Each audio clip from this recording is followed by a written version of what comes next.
ከተማ ሄደሽ ወንድ ፍለጋ ትዞሪያለሽ አይደል? ማንን ነው እንደዚህ የምትናገረው? ጽናትን እንዳይሆን። ከተሞች እኮ ማታረጉት ፋሽን። በደንብ ይባስብን። እኔ ስምፈልገው እሱ ነው። ምንድን ነው ያልሽው? ወይኔ ከቀፎ ላይ ኩበቱን ሳላወጣው በቃ ንቦቹ በጭ ሳለቁ። እርሶን ምን አገባሁት? ልጆትን አልድርልም አሉኝ አይደለ? ብገባ ባልገባ አንተ እሺ ደህና ነህ? አባ ደህና ነህ አይደል?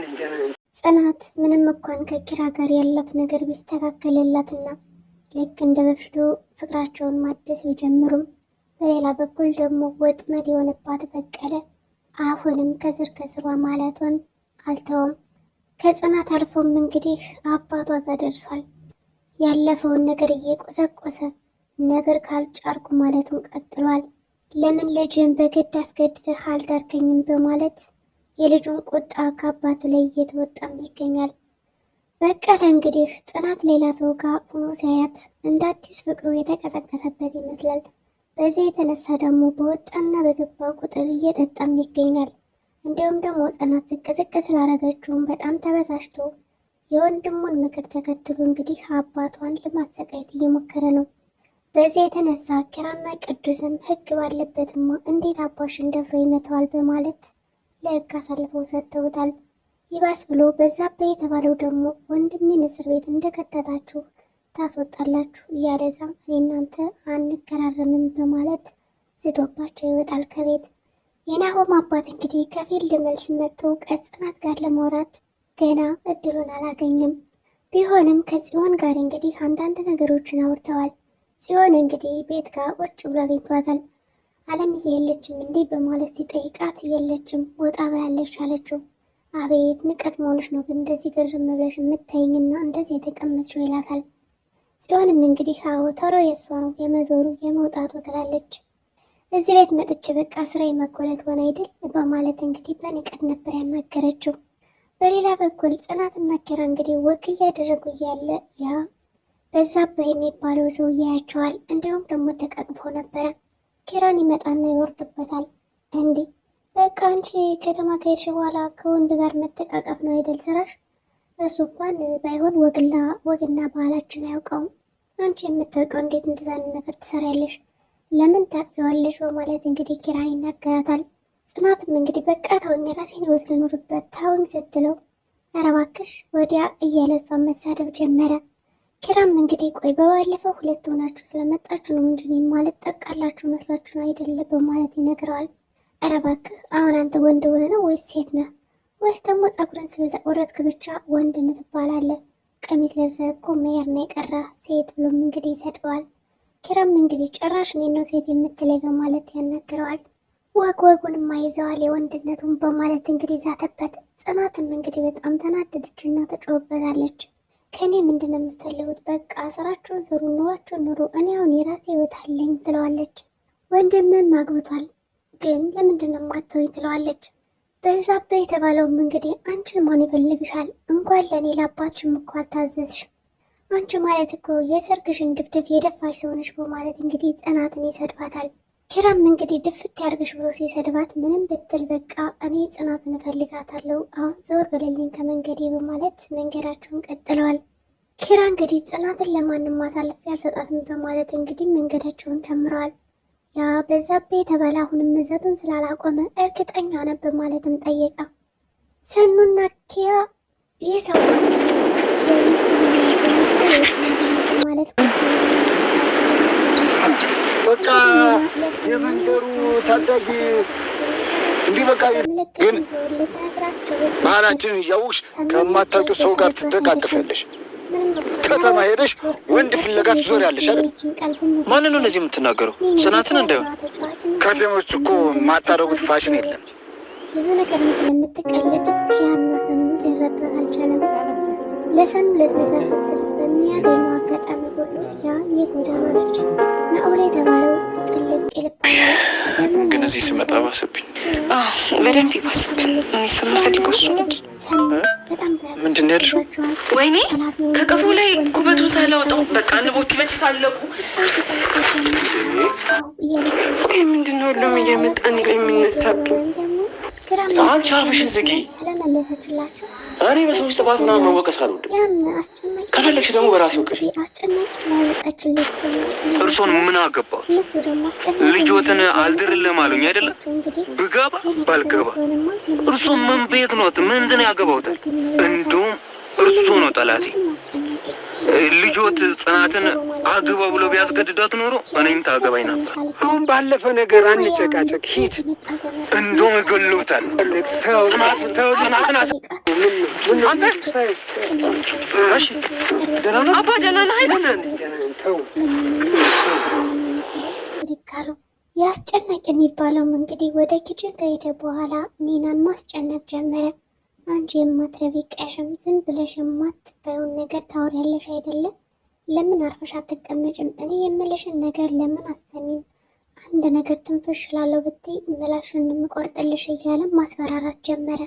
ምንድን ነው እንደዛ ስትያት የነበረ? እውነቱን ልነግሪያት ነበር አይደለም? በቃ አላወቅሽኝም ማለት ነው በማለት ይስትባታል።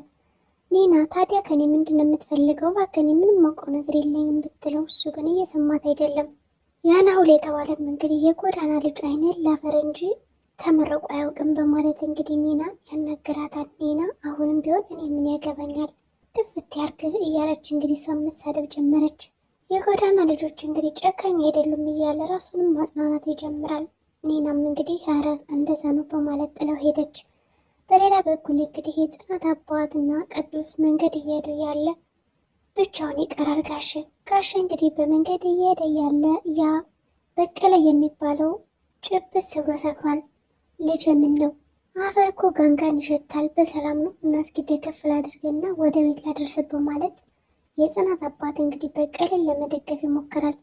በቀለ ግን ምን አገባ እንኳን ጋንጋን የፈለኩትን ነገር ለምን አልሸትም በማለት እንግዲህ በጣም ሊደበድበው ይሞክራል። አንገቱንም እንቅ አድርጎ ይዞታል። ይህ ሁሉ ጋንጋን የሸተትኩት እንደዚህ የሆንኩት በአንተ ምክንያት ነው በማለት እንግዲህ ምክንያቱን ይነግረዋል። ልጅ አሁን ሰክራል፣ እስኪ ደግሞ ስትረጋጋ እናወራለን፣ አሁን እንሂድ ቢል እሱ ግን ሊሰማው አልቻለም። ያኔ ምን ነበረበት አንተ አስገድዳት አግቢው ብለህ ብትላት ኖሮ እኮ ታገባኝ ነበረ። አሁን እንደዚህ የሆንኩት በአንተ ምክንያት ነው አንተ ነህ ይልና እንግዲህ አንገቱን እዛ ጎዳና ላይ ሲጥ አድርጎ ወይም ደግሞ አንቆ ለመግደል ሲሞክር እንግዲህ ጽናትና ኪራም በመንገድ እያሉ እየተንቀሳቀሱ ስለነበረ በርቀት አባቷን ታይዋለች። ጽናትም እንግዲህ ሩጣ ነበር የመጣችው ወደ አባቷ። አባ ደህና ነህ እንዲህ በማለት ጠየቀችው። ኪራም ምንድን ነው እነዚህ ሰዎች የሚፈልጉት? ችግራቸው ምንድን ነው ይላል። አይ ልጅ ችግራቸውን ተው እስኪ ቆይ፣ እዛ ሀገር እኮ ህግ አለ፣ ህግ ያለብን ነው። ታዲያ ለምንድን ነው ወደ ህግ ማንሰጣቸውና ማንከሳቸው ይላል። የጽናት አባት እንግዲህ ወደ ህግ መሄዱን አልፈለጉትም። ምክንያቱም አብረን በልተን ጠጥተን አንድ አካባቢ የኖርነ ሰዎች ዛሬ ላይ በህግ መከሰሱ ሌላ ነገር ያመጣል። በሽማግሌ ሞክሬያለሁ፣ እንደ ባላችንና እንደወጉ መፈታት አለበት እንጂ እስር ቤትን አልደግፍም በማለት እንግዲህ ተው ይለዋል።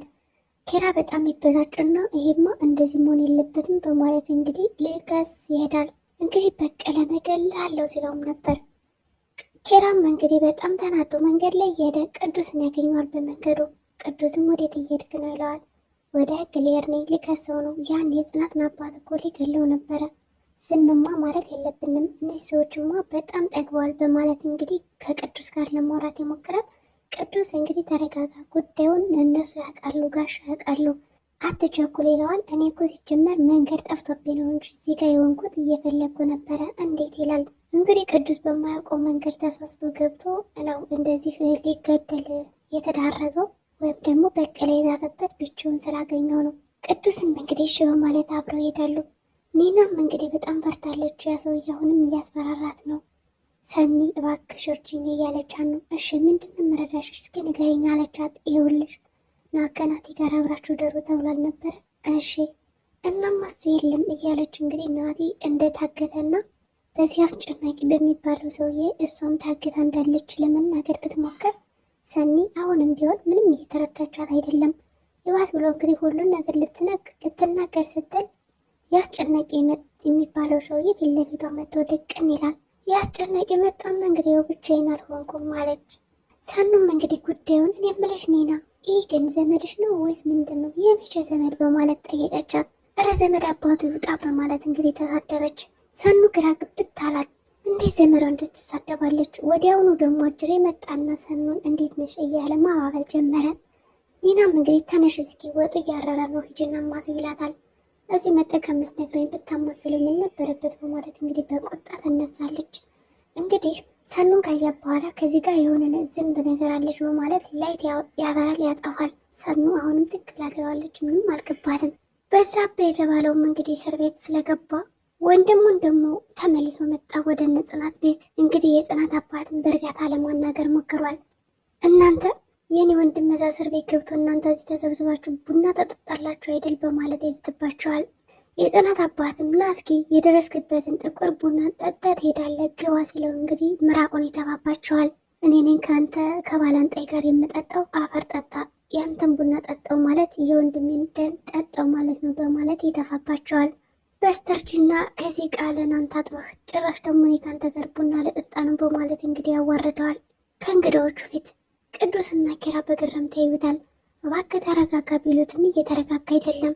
አሁን ወንድሜን እስር ቤት እንዳስገባችሁ ታስፈቱታላችሁ እያለዛ ከዚህ ሌላ ነገር ነው የሚከተላችሁ በማለት ይዝታል። ከተማ ሄዳ አማራለሁ ብላ ወንድ አመጣሽ በማለት እንግዲህ ያንቋሻታል። ጽናትንም ማናውቅ መሰለህ እንዴ አልጋ ቤት ለአልጋ ቤት እኮ ነው የምትሄድ በማለትም እንግዲህ ከአባቷ ፊት ጽናትን ይሰድባታል። ኪራም እንግዲህ ጽናት ካንተ የተሻለ አስተሳሰብና ጥሩ ሰው ናት በማለት ይወግንላታል። እሷ እኮ ራሴን ተምሬ ልቀይር ነው ያለች እንጂ ሌላ ምንም ነገር አላለችም፣ ደግሞ በግድ አይሆንም ብሎታል። ኒናም ያስጨናቂ እያስጨነቃት ነው። ጋሸም እንግዲህ ናሆም አባት ከፊልድ መጥቷል። ጽዮንን ሲያት እንግዲህ ምንም ሰላም ሳትለው ስልኳን በመነካካት ላይ ሆና ተገርማ ያታል።